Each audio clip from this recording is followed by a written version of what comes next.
अस्सलाम वालेकुम। आज का लेक्चर हम स्टार्ट करते हैं कंट्रैक्शन ऑफ टेंसर से। तो जैसे आप लोगों को कंट्रैक्शन पहले आपने कुछ पढ़ा हो कि कंट्रैक्शन का मतलब ये होता है कि किसी चीज का सिकुड़ जाना कंट्रैक्शन कहलाता है। सिमिलरली टेंसर में भी ऐसे होता है कि अगर हमारे पास कोई एक टेंसर है तो हमने उस टेंसर के ऊपर कंट्रैक्शन अप्लाई करना है। लेकिन यहाँ पे कंट्रैक्शन अप्लाई करने का मेथड थोड़ा सा चेंज है। अब आपने करना क्या होता है, आपको कोई भी आर्बिट्रेरी टेंसर गिवन होगा। मैं आपको एग्जांपल से समझा देती हूँ। जैसे ये टेंसर लिया हुआ एक ए, इंडिसेस हैं आई जे के। ये मैंने एक फर्जी टेंसर ली है आपको समझाने के लिए कि अगर कोई टेंसर आपको गिवन हो तो आप उसकी कंट्रैक्शन कैसे कर सकते हैं। तो अगर आपको किसी भी ऑर्डर का टेंसर गिवन है तो उसके कंट्रैक्शन के लिए आपने क्या करना है, आपने कोई से भी इंडिसेस को सेम कर देना है। फॉर एग्जांपल जैसे मैंने ये जो के है, अब मैं अगर इस के को जे से रिप्लेस कर दूं तो ये बन जाएगा आई जे जे, जो कि देखिए ये बन जाएगा इस तरीके से। तो ये क्या हुआ है, ये इस टेंसर की कंट्रैक्शन हुई है। इस कंट्रैक्शन में मैंने किसी भी दो इंडिसेस को सेम कर दिया है। ये चीज याद रखिएगा, सिर्फ दो इंडिसेस सेम होने चाहिए। तीन चार पांच या इससे ज्यादा इंडिसेस सेम नहीं हो सकते। ये अगर आपको याद हो, मैंने स्टार्ट में डेफिनेशन भी बताई थी कि जो हमारे पास टेंसर होता है उसमें सिर्फ दो सेम इंडिसेस यूज कर सकते हैं, बाकी डिफरेंट इंडिसेस होते हैं। तो इधर भी आप किसी भी अपनी मर्जी से आर्बिट्रेरी किसी भी इंडिसेस को आप दूसरे के इक्वल पुट कर सकते हो, और पुट करने के बाद आपने एक शर्त याद रखनी है कि सिर्फ दो इंडिसेस सेम होने चाहिए। जैसे मैंने यहाँ पे के की जगह पर जे लिखा था, सिमिलरली आप यहाँ पर जे की जगह पर आई भी लिख सकते हो। तो जब आपने आई लिखा तो देखें डबल आई के हो गया। सिमिलरली अगर आप चाहें तो के की जगह पर आई भी पुट कर सकते हैं, आपकी मर्जी। आप तीनों में से जिसको भी अपनी मर्जी से सेम के इक्वल रख लो। अब ये आपने क्या किया है, यहाँ पे आपने इंडिसेस को सेम पुट किया है। अब ये आपके पास क्या था, कंट्रैक्शन था। मेन चीज क्या है, कंट्रैक्शन का ऑर्डर बताना, यानी उसकी रैंक बताना क्या है। सबसे पहले स्टेप में आपने इंडिसेस को किसी भी एक इंडिसेस को सेम पुट किया। पुट करने के बाद अब आपने इसकी रैंक बतानी है। तो जैसा कि आपको पता है, ये जो हमारे पास ओरिजिनल टेंसर है इसकी रैंक 3 है, क्योंकि इसमें कितने इंडिसेस यूज हो रहे हैं, इसमें तीन इंडिसेस यूज हो रहे हैं। अब क्वेश्चन ये राइज है कि कॉन्ट्रैक्शन के बाद हमारे पास इंडिसेस की काउंटिंग पे क्या असर पड़ता है, यानी हमारे पास रैंक पे क्या कोई तब्दीली आती है कि नहीं आती। आपने अब ये देखना है, एमसीक्यूज में यही आता है, वो रैंक पूछते हैं सिर्फ कि कॉन्ट्रैक्शन के बाद क्या मतलब रैंक आती है। तो आपने ये चीज याद रखनी है कि जब आप रैंक निकालोगे कंट्रैक्शन वाले टेंसर की, तो जो सेम होगा उसको आपने गायब कर देना है। यानी जो दो सेम वेरिएबल आ रहे हैं या जो दो सेम इंडिसेस आ रहे हैं उसको आपने काउंट ही नहीं करना, उसको स्किप कर देना है। जैसे ये आई आई है, ये यहाँ पे खत्म हो जाएगा आपके पास। फिर कौन सा इंडिसेस बचा, सिर्फ एक इंडिसेस बचा जो कि के है। तो इसका मतलब ये है कि ये जो हमारे पास कॉन्ट्रैक्टेड टेंसर है इसकी वन रैंक है। सिमिलरली अगर हम इस तरीके से कॉन्ट्रैक्शन करते हैं तो देखिए यहाँ पे आई दो बार आ रहा था, तो आपने उन दो आईज को स्किप कर देना है, आपके पास सिर्फ एक इंडिसेस बच जाएगा जो कि जे है। तो इसका मतलब इसकी रैंक भी हमारे पास वन है। सिमिलरली इधर जे जे रिपीट हो रहा है तो आप इसको स्किप कर दोगे, आपके पास सिर्फ एक वेरिएबल बच गया आई, और इसकी काउंटिंग कितनी है, वन है। तो इसका मतलब ये जो आपके पास टेंसर है इसकी रैंक वन है। इस तरीके से अगर फॉर एग्जाम्पल इधर आपके पास फाइव इंडिसेस होते तब भी आप क्या कर सकते थे, आप उन फाइव इंडिसेस को किसी भी पांचों में से किसी एक को भी आपने सेम के इक्वल पुट कर देना था। पुट करने के बाद जब आप उसकी टेंसर निकालनी थी आपने, तो फाइव अगर इंडिसेस हो तो आप इसकी अगर कॉन्ट्रैक्शन करके इसका रैंक निकालो तो इसका रैंक तीन आएगा। वो इस वजह से आएगा क्योंकि देखें दो सेम होंगे तो जाहिर बात है आपने फिर क्या करना है, दो को माइनस करना है। तो इस वजह से हमने फाइव में से टू को माइनस किया था, क्योंकि देखें टू ही हमारे पास सेम आ रहे थे। तो इस वजह से आपने ओरिजिनल जितना भी आपको यहाँ पे n की वैल्यू गिवन है उसमें से आपने 2 माइनस करना है, बिकॉज 2 सेम होते हैं। और माइनस करने से जो भी आंसर आता है वो आपके पास कॉन्ट्रैक्टेड टेंसर की रैंक होती है। इसका फिर एक जनरल फॉर्मूला है, the contraction of a tensor of order n leads to a tensor of order n-2। ये जनरल फॉर्मूला है। जनरल फॉर्मूला तो आपको वैसे ही याद होना चाहिए कि अगर आपके पास टेंसर है, उसका n ऑर्डर है, तो कॉन्ट्रैक्शन के बाद ऑर्डर हमेशा n-2 होता है, जैसे मैंने अभी आपको ऊपर एग्जांपल देके समझाया। तो ये एक जनरल फॉर्मूला बन गया है। अब नेक्स्ट में जो भी इंग्लिश लिखी है ये वैसी एज अ थ्योरम के तौर पे भी नहीं है, बस समझाने के लिए लिखी है। लेकिन जो मैंने लूज लैंग्वेज में आपको ऊपर समझाया, मेन कॉन्सेप्ट वही है, आपने उसी चीज को जो है माइंड में जबानी याद रखना है। ये सारी इंग्लिश वही लिखी है, बस उसने पीछे थ्योरम की एक स्टेटमेंट यूज करके बता दिया कि ये अगर आपके पास 3 ऑर्डर का टेंसर हो तो उसको अकॉर्डिंग टू थ्योरम की स्टेटमेंट थी उसके अकॉर्डिंग ऐसे लिख सकते हैं। फिर देखिए यहाँ पे भी वो सेम सेम वैल्यू पुट करता है, पुट करने के बाद देखिए जे आ गया, इसको उसने खत्म कर दिया, आई बच गया। और कितना इंडिसेस है, एक इंडिसेस है, तो इसका मतलब ये ऐसा टेंसर है जिसकी रैंक 1 है। बिल्कुल वही बात लिखी है। बस आपने जनरल फॉर्मूला याद रखना है, यही एमसीक्यूज में आएगा, और वो ये पूछेगा कि कंट्रक्शन के बाद आप रैंक बताओ कितनी है। अब नेक्स्ट इस पैराग्राफ में कुछ इंपॉर्टेंट सी बातें लिखी हैं कि अगर आपके पास एक टेंसर है तो आप, अब क्वेश्चन खुद सोचें, आपके माइंड में भी अराइज होना चाहिए कि अगर कोई टेंसर है आप उसकी कितनी बार कंट्रैक्शन कर सकते हो। यानी आपने एक बार तो कर ली, क्या आप दूसरी बार भी अगेन उसकी कंट्रैक्शन कर सकते हो? क्या आप तीसरी बार भी उसकी कंट्रैक्शन कर सकते हो? क्या चौथी बार भी कंट्रैक्शन कर सकते हो? अप टू सो ऑन कितनी बार हम किसी भी टेंसर की कंट्रैक्शन कर सकते हैं, ये एक क्वेश्चन है। तो एक चीज याद रखिएगा कि अगर आपके पास जो भी आपको टेंसर गिवन है उसकी जो कॉन्ट्रैक्शन है वो n के ऊपर डिपेंड करती है। अब ये भी याद रखिएगा कि n की वैल्यू 2 से अबव लेनी है, क्योंकि जरा बात है 1 नहीं ले सकते, फिर नेगेटिव आंसर आ जाएगा, उसको आप काउंट नहीं करते। तो यहाँ पे रिस्ट्रिक्शन है कि n जो है वो 2 तो एटलीस्ट होना चाहिए, 2 और 2 से अबव होना चाहिए। ठीक है। अब ये खुद सोचे, अगर मैं n की जगह पे 2 पुट कर देती हूँ तो 2 से कैंसिल हो जाएगा, मेरे पास क्या बच जाएगा, 0 बच जाएगा। तो क्या ऐसे टाइम पे ये जो 0 है, क्या ये कोई टेंसर है? क्योंकि ये 0 रैंक है ऐसी, तो क्या ये कोई टेंसर बनता है? हाँ जी, ये टेंसर बनेगा, और इसका नेम है स्केलर। और फॉर एग्जाम्पल n की जगह पे अगर 3 आ जाए तो 3 - 2 कितना होता है, 1 होता है। और आपको पता है वेक्टर जो है वो 1 रैंक का होता है, तो आप कहोगे कि ये आपके पास वेक्टर बन जाएगा। सिमिलरली 4 में से 2 गए, 2 बच गया, तो आपके पास ऐसा टेंसर होगा जिसकी रैंक 2 होगी। और एक ये लास्ट वाली लाइन इंपॉर्टेंट है यहाँ से कि in fact repeated contraction of a tensor of order n eventually give a scalar if n is even and a vector if n is odd. ये एक फॉर्मूला आपने याद रखना है कि अगर n आपको इवन गिवन हो और ऑड गिवन हो तब वो डिफरेंट पार्ट्स में डिवाइड हो जाता है। अगर आपके पास n इवन है, इवन का तो आपको पता है 4 हो जाए अगर 6, यानी जो नंबर 2 पे डिवाइड हो जाता है। अगर आप n को इवन लेते हो तब वो क्या बनेगा, तब वो हमेशा स्केलर बनेगा। और अगर आप n को ओड लो तो वेक्टर बनेगा। अब मैं ये भी समझाती हूँ कैसे। अब आप खुद माइंड में सोचें कि आप ले लेते हो एक इवन टेंसर, यानी बेस में ले लेते हैं हम 4 नंबर्स ले लेते हैं खुद से, कोई भी, जैसे आई ले लिया, एक आपने जे ले लिया, एक आपने ले लिया के, और चौथा आपने ले लिया एल, खुद से ले लिया। अब आप पहली कॉन्ट्रैक्शन लगाओगे, हम क्या करेंगे, हम कॉन्ट्रैक्शन पहली कॉन्ट्रैक्शन लगाएंगे, फिर दूसरी बार फिर कॉन्ट्रैक्ट करेंगे, हम उसे तब तक कॉन्ट्रैक्ट करते रहेंगे जब तक कोई स्केलर या वेक्टर ना आ जाए, यानी 0 आ जाए या 1 आंसर में आ जाए। हमने तब तक इसके ऊपर कॉन्ट्रैक्शन अप्लाई करते रहना है। वो इसलिए क्योंकि हम देखना चाह रहे हैं कि टेंसर कहाँ पे फिनिश हो रही है, किधर एंड हो रही है। जाहिर बात है हर चीज का कोई ना कोई एंड होता है, तो इसका भी कोई ना कोई एंड होगा। तो अब कुछ सोचे, मैं इजी वे में करने के लिए एल की जगह पे के पुट कर देती हूँ। तो देखिए मैंने अगर इधर के से रिप्लेस कर दूं तो अब इसका रैंक क्या बनेगा, के सेम हो गया, खत्म हो गया, तो इसका रैंक क्या हो जाएगा, 2 हो जाएगा। ठीक है, यानी मेरे पास आई और जे आ जाएगा। ये मैंने पहली कंस्ट्रक्शन लगाई। अब मैं ये जो ए आई जे आया है, अब मैं इस आई जे के ऊपर अगेन जो है वो एक कंट्रैक्शन अप्लाई करने लगी। अब एक चीज याद रखिएगा, इधर है आई जे के, और के डबल टाइम की है।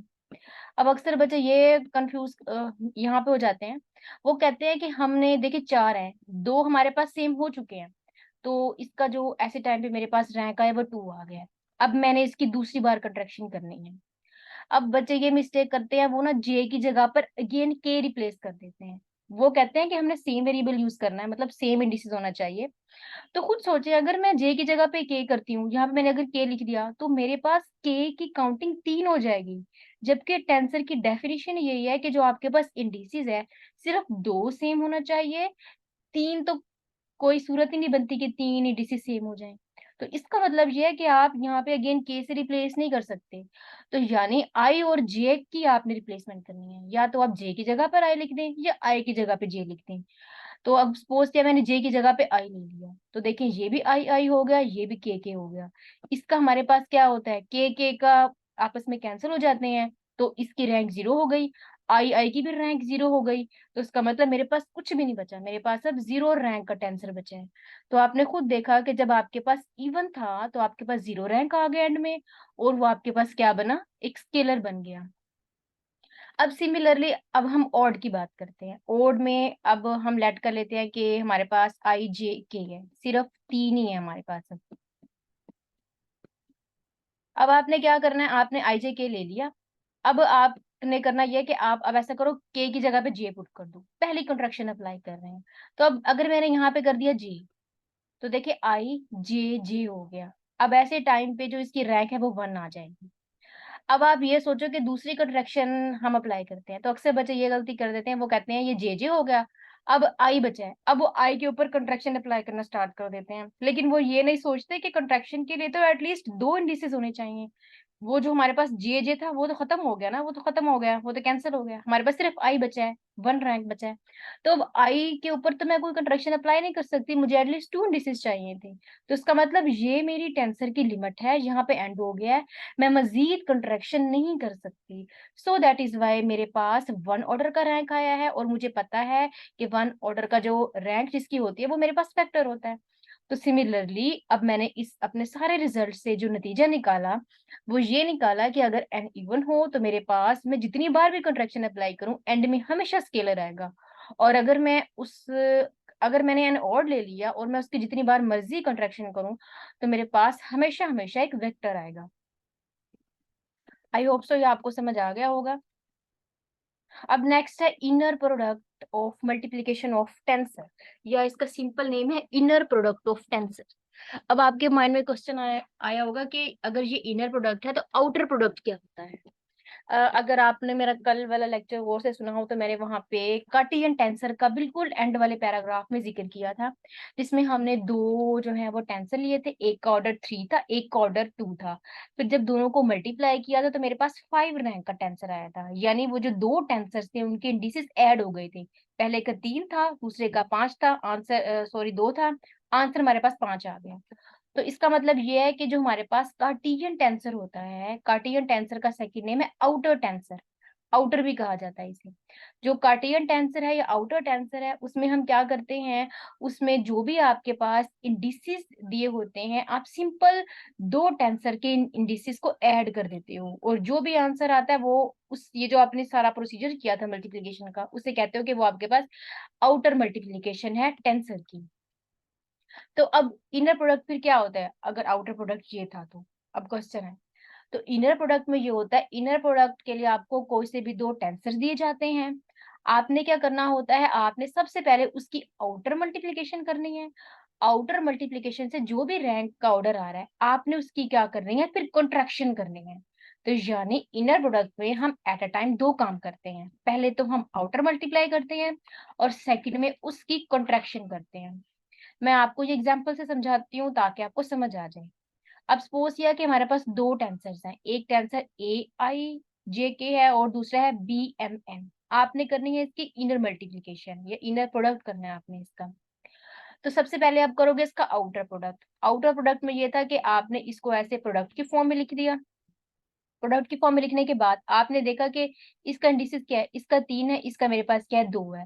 तो इसका मतलब जो आउटर प्रोडक्ट में रैंक आएगा उसका ऑर्डर मेरे पास 5 होगा, क्योंकि हमने इंडिसेस को ऐड करना होता है। तो 5 आ गया। अब ये मेरे पास आउटर प्रोडक्ट हो चुकी है। अब आपने क्या करना है, इस आउटर प्रोडक्ट की कंट्रैक्शन करनी है। तो कंट्रैक्शन का मैंने जनरल फॉर्मूला आपको बताया था, आपने क्या करना होता है, जो आंसर आपके पास जिसके लिए आप चेक कर रहे हो, उसमें से आपने सिर्फ 2 को माइनस करना है। जब आप 2 माइनस करोगे तो आपके पास क्या आ जाएगा, 3 आ जाएगा। और ये जो 3 है ये इनर प्रोडक्ट से जो भी आपके पास टेंसर होगा उसकी रैंक है। तो इसका मतलब ये हमारे पास एक शॉर्ट फॉर्मूला है। इसमें आप क्या करते हो, ये फॉर्मूला है, आगे जाके जनरल फॉर्मूला भी लिखा हुआ है इसका। ये देखिए यहाँ पे बताया हुआ है कि अगर आपके पास कोई भी टेंसर गिवन है, जैसे ए गिवन है I1 I2 up to on IM, का मतलब ये है कि इंडिसेस काफी सारे आपके पास हैं, कोई आई की फॉर्म में है, यानी मेरे पास इसमें m इंडिसेस है। और बी मैंने ऐसा लेट कर लिया जिसमें बहुत सारे इंडिसेस है, तो मैंने जनरल तौर पे लेट कर लिया कि उसमें n इंडिसेस है। तो अब इनर प्रोडक्ट का फॉर्मूला ये है कि आपने फर्स्ट में जितने भी इंडिसेस की काउंटिंग है उसको लिखना है, प्लस सेकंड की काउंटिंग को लिखना है, प्लस करके वहां पे क्या करना है, 2 को माइनस कर देना है, और जो भी आंसर होगा वो आपका इनर प्रोडक्ट का आंसर है।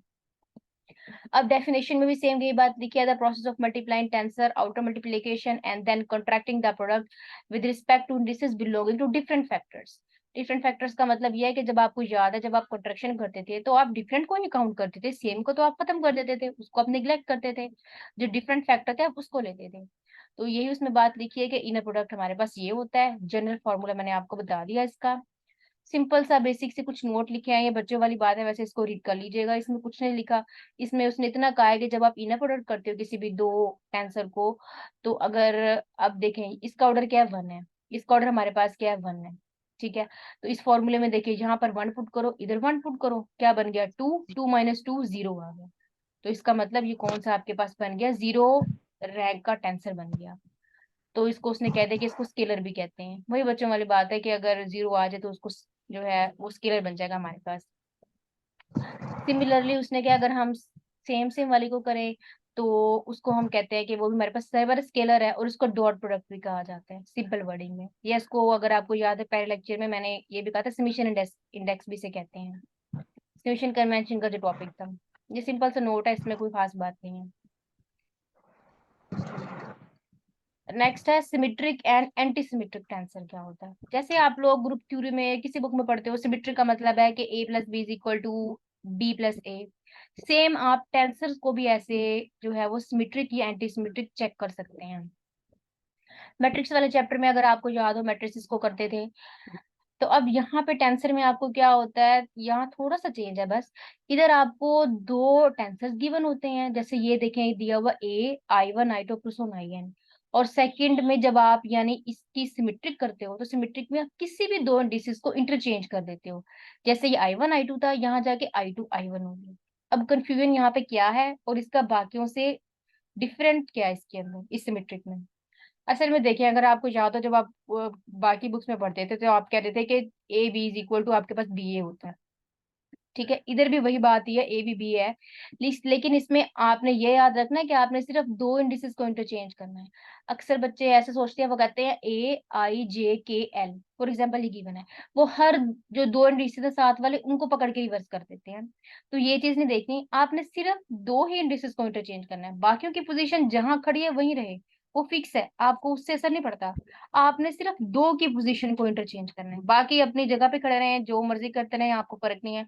बस सिर्फ और सिर्फ दो की जगह चेंज करें। जैसे यहाँ पे देखे I3 I4 इधर भी है, इधर भी I3 I4 है, उस पर असर नहीं पड़ा, वो वहीं रह गया, सिर्फ पहले दो उसने चेंज किए। तो इस तरीके से आपने बाकियों में भी ऐसे करना है, सिर्फ और सिर्फ दो की पोजीशन को इंटरचेंज करना है। और जब एंटीसिमेट्रिक आएगा तब भी आपने दो की पोजीशन को ही इंटरचेंज करना है, बस माइनस का साइन जो है वो साथ लगा देना है।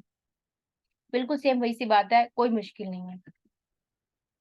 अब जो अहम बात है वो ये है कि जो क्रोनिकल हमारे पास डेल्टा होता है, डेल्टा IJ, ये आपके पास सिमेट्रिक होता है। आपको तो पता है इसका ऑर्डर 2 है, ये सिंपल सी बात है। अब ये आपके पास सिमेट्रिक होता है, ये चीज याद रखिएगा। और जो ऑल्टरनेटिंग आपने पढ़ा था ऑल्टरनेटिंग टेंसर, इसका ऑर्डर 3rd है, और ये एंटी सिमेट्रिक होता है। दोनों में फर्क है। देखिए साइक्लो सिंपल जो पढ़ा। क्रोनिकल डेल्टा था वो 1 0 था, उसमें कोई नेगेटिव का जिक्र नहीं था, ना हमने जो पीस वाइज उसका फंक्शन बनाया था हमने, ना ही वहां पे कोई नेगेटिव का जिक्र किया था, कोई साइकिल ही नहीं था वहां पे। लेकिन जब आप खुद देखें, हम जब ऑल्टरनेटिंग में आए थे तो हमने कहा था कि हमने IJK की शक्ल में एरो बनाए थे। फिर हमने कहा था कि उसकी पोजीशन रिवर्स भी हो जाती है, फिर जब रिवर्स थी तो नेगेटिव आ गया था वहां पे। तो इसका मतलब ये है कि ये हमारे पास एंटीसिमेट्रिक भी हो सकता है। फिर उसने सिंपल सा बताया कि आई जे के है, हम इसको ऐसे रिवर्स अगर इसकी पोजीशन करते हैं तो देखें आई जे है, तो अगर मैंने इसको जे आई कर दिया तो माइनस आ जाएगा। सेम जो डेफिनेशन थी उठा के वही बात उसने सेम बताई है। फिर जिसकी वजह से हमें ज़बानी देख के पता चल गया है कि जो हमारे पास क्रोनिकल डेल्टा है वो सिमेट्रिक है, जबकि मेरे पास जो ऑल्टरनेटिंग सिंबल होता है वो मेरे पास एंटी सिमेट्रिक है। फिर उसने ये बात की है इस नोट में कि जो आपके पास सेकंड ऑर्डर टेंसर है उसको हम sum of symmetric and anti symmetric में भी लिखा जा सकता है। फिर उसके लिए उसने लिया ए आई जे, ये आपके पास एक सेकंड ऑर्डर का टेंसर था। वैसे ये थ्योरम है, एक थ्योरम का प्रूव है, बहुत बड़ा प्रूव है ये, बट मैंने शॉर्ट में बता दिया कि क्या होता है। ये स्टेटमेंट है थ्योरम की, ये पूरी की पूरी। तो इसको देख लीजिएगा कि जो सेकंड ऑर्डर टेंसर है उसको हम sum of symmetric and anti symmetric की फॉर्म में लिखा जा सकता है। तो उसने हमें एक सेकंड ऑर्डर का टेंसर दे दिया। फिर आप इसको देख के तो आपको खुद आइडिया हो रहा होगा कि अगर मैं टू को इधर डिवाइड कर दूं, यानी टू अगर इधर मल्टीप्लाई कर दूं, ये इधर डिवाइड हो गया टू, इस वाले को भी इधर अगर मैं टू को अंदर मल्टीप्लाई कर दूं सिंपल करके, आपने फिर खुद देखा कि जो मेरे पास ये नेगेटिव पॉजिटिव वाले से पूरा कैंसिल हो जाएगा, मेरे पास अब ये बच जाएगा और ये बच जाएगा। तो देखें ये भी 1/2 है, ये भी 1/2 है, इंडिसेस भी सेम है। अगर मैं एलसीएम लूं तो मेरे पास क्या आ जाएगा, सिर्फ आई ए आई जे बच जाएगा। तो देखिए मेरे पास वापस यही आ गया। तो इसने क्या किया, उसने सिमेट्रिक और एंटी सिमेट्रिक की फॉर्म में स्प्लिट कर दिया। अगर आपको कुछ मैट्रिक्स वाला चैप्टर याद होगा थोड़ा बहुत, तो उसमें यही हम सिमेट्रिक एंटी सिमेट्रिक करते थे कि अगर हम इस तरीके से लिख पाते थे तो हम कह रहे थे कि वो सिमेट्रिक है, और अगर हम इस तरीके से लिखते थे तो हम कह रहे थे कि वो एंटी सिमेट्रिक है, यानी नेगेटिव आ रहा था तो हम उसे एंटी सिमेट्रिक की का फॉर्मूला कंसीडर करते हैं। नेक्स्ट हमारे पास क्या है, अ टेंसर इक्वेशन। अच्छा ठीक है, अब उसने वैसे फंडामेंटल प्रॉपर्टी ऑफ टेंसर की बताई है। वो कहता है कि अगर आपके पास एक कोऑर्डिनेट सिस्टम है, आप उसमें जो है कोई भी टेंसर डिफाइन कर रहे हो, तो अगर आप उसकी ट्रांसफॉर्मेशन करते हो, तो जैसे आपको याद हो हमने ट्रांसफॉर्मेशन में क्या किया था, थोड़ी सी रोटेशन दे दी थी, यानी थोड़ा सा कोऑर्डिनेट सिस्टम को हिला दिया था अपनी जगह से। तो हिलाने से अगर पहले वाले में कोई आपके पास कोऑर्डिनेट सिस्टम में अगर कोई टेंसर है, तो वो लाजमी तौर पे जो आपने रोटेशन दी, जो ट्रांसफॉर्मेशन की, उसमें आप जो भी टेंसर होगा वो भी टेंसर ही बना रहा होगा, यानी उसकी शक्ल या जो भी शेप है वो चेंज नहीं होगी, दोनों ही टेंसर हमारे पास होंगे। फिर इस चीज को वो आइसोट्रोपिक टेंसर के अंदर डिफाइन करता है कि tensor is said to be isotropic tensor if its components remain the same in all rectangular coordinate system under orthogonal rotation of axis. यही कि आपके पास एक कोऑर्डिनेट सिस्टम गिवन था, आपने थोड़ी सी उसकी रोटेशन चेंज कर दी। ऑर्थोगोनल का मतलब है कि आपने उसे 90 डिग्री के एंगल से थोड़ा सा हिला दिया। तो हिलाने से अगर इसके अंदर कोई चीज टेंसर बना रही है तो जारी बात है वो बिल्कुल सेम रहेगी अगले के अंदर भी, तब भी हमारे पास पोजिशन वेक्टर वही होगा, हर चीज वही होगी, बस थोड़ा सी रोटेशन हुई है, बाकी कुछ भी नहीं हुआ। फिर ये नोट याद रखिएगा कि are tensor of order 0 are all isotropic. Scalar आपको पता है स्केलर है, स्केलर का केस ट्रिवियल होता है तो जाहिर बात है वो आइसोट्रोपिक होगा। There is no isotropic tensor of order 1, और जो वेक्टर होता है वो आपके पास आइसोट्रोपिक नहीं होता, क्योंकि अगर हम रोटेशन चेंज करें तो आपको पता है कि उसकी रोटेशन से नीचे भी आ सकता है, नेगेटिव वाले रीजन पे भी आ सकता है, तो लाजमी नहीं है कि वो कोऑर्डिनेट सिस्टम जो है वो उसका सेम रहे, तो इस वजह से वो आइसोट्रोपिक टेंसर नहीं हो सकता। और मेन बात आ गई क्रोनिकर की, और आ गई ऑल्टरनेटिंग की। जो क्रोनिकर डेल्टा होता है वो हमारे पास आइसोट्रोपिक टेंसर है, और ऑल्टरनेटिंग भी आइसोट्रोपिक टेंसर होता है। यहाँ पे इसका एक न्यू नेम था कि जो हमारे पास ऑल्टरनेटिंग सिंबल है इसको कहा जाता है लेवी सेविटा टेंसर। इसका सेकंड नेम भी याद रखिएगा, क्योंकि अक्सर सेकंड नेम भी आ सकता है, सो इस वजह से आपने वो भी याद रखना है। फिलहाल जो हमारी मैम टेंसर है वो, हमने पहले तो हमने जो है वो ऑल्टरनेटिंग टेंसर को पढ़ा था कि इसका ऑर्डर 2 होता है, तो यहाँ पे ये आइसोट्रॉपिक टेंसर ऑफ ऑर्डर 3 क्यों लिखा है? वहाँ पे आई थिंक रैंक होगा इसका या कुछ और बात होगी, वैसे मुझे याद नहीं है, but I think ma'am order और रैंक दोनों सेम चीजें हाँ हाँ, नहीं है? जी जी सेम ही है, आई थिंक यहाँ टू ही आएगा, ये मैं देख के बताती हूँ आपको ग्रुप में, ठीक है। ओके। फिलहाल हमारी टेंसर यहीं पे एंड है, कल हमने जो है वो इसके एमसीक्यूज करने हैं। ये बेसिक से टेंसर अगर आपको याद हो कि जो पेपर वगैरह में कहीं देखा भी होगा आपने, टेंसर से बेसिक आता है, ज्यादा एमसीक्यूज टेंसर से नहीं